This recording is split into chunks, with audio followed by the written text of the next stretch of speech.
ایک ہوں مسلم حرم کی پاسبانی کے لیے، نیل کے ساحل سے لے کر تاب خاک کے کاشگر۔ السلام علیکم ناظرین، میں ہوں آپ کا میزبان ابراہیم حسین راہی اور آپ دیکھ رہے ہیں شمع ٹی وی۔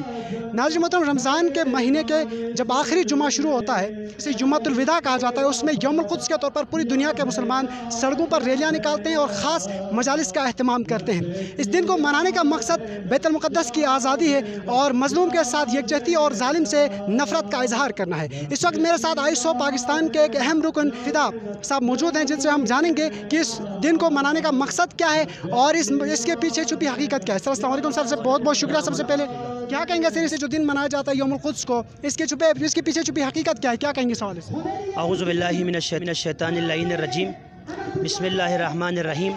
سب سے پہلے میں شمع ٹی وی کے برادران کا مشکور و ممنون ہوں کہ آپ نے اس اہم ترین موقع پر کوریج دینے کا اہتمام کیا۔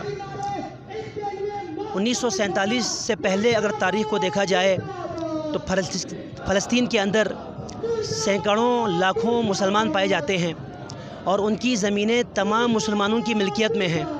1948 کے فوراً بعد وہاں کا نقشہ تبدیل کیا جاتا ہے، پوری دنیا سے یہودیوں کو وہاں پر بسایا جاتا ہے، جس کی بنا پر ایک ناجائز مملکت کا وجود وہاں پہ لایا جاتا ہے اسرائیل کے نام سے، جس کی پارلیمنٹ پر لکھا ہوا ہے اسرائیل تمہاری سرحدیں نیل سے لے کر فرات تک ہیں، یعنی موجودہ عراق، شام، مصر، اردن، یہ تمام ممالک اس کے نقشے میں شامل ہے، جس کی بنا پر انقلاب اسلامی ایران کے بعد امام خمینی رحمۃ اللہ علیہ نے اس دن کی اور بیت المقدس کی عظمت و اہمیت کے پیش نظر تمام مسلمانوں پر واجب قرار دیا کہ وہ آخری جمعہ جمعۃ الوداع کو یوم القدس کے عنوان سے منائیں۔ جمعۃ الوداع یوم القدس کے عنوان سے منانے کے بعد آپ ذرا ایک مرتبہ تاریخ کو دیکھ لیں۔ اسلامی انقلاب سے پہلے یہ مسئلہ فلسطین مسئلہ عرب تھا، یہ مسئلہ فلسطین صرف ایک ملک کا مسئلہ بنا تھا، جبکہ حقیقت میں دیکھا جائے تو یہ مسئلہ ایک ملک کا مسئلہ نہیں ہے، عالم اسلام کا مسئلہ ہے۔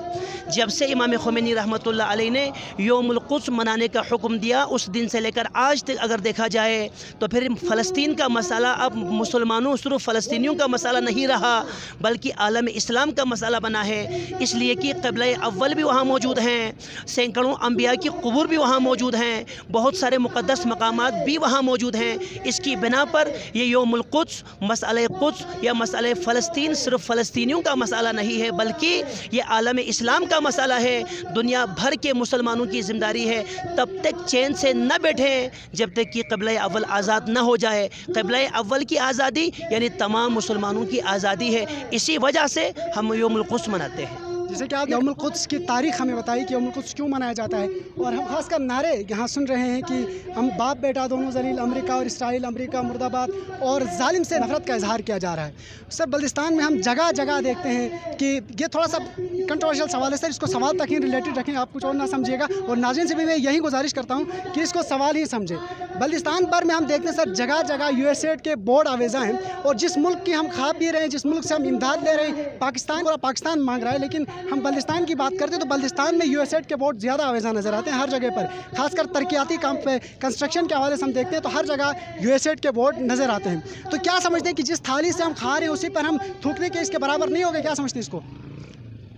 امیر المومنین علی ابن ابی طالب علیہ السلام نے فرمایا تھا کہ ظالم کا مخالف بنو، مظلوم کا طرفدار بنو۔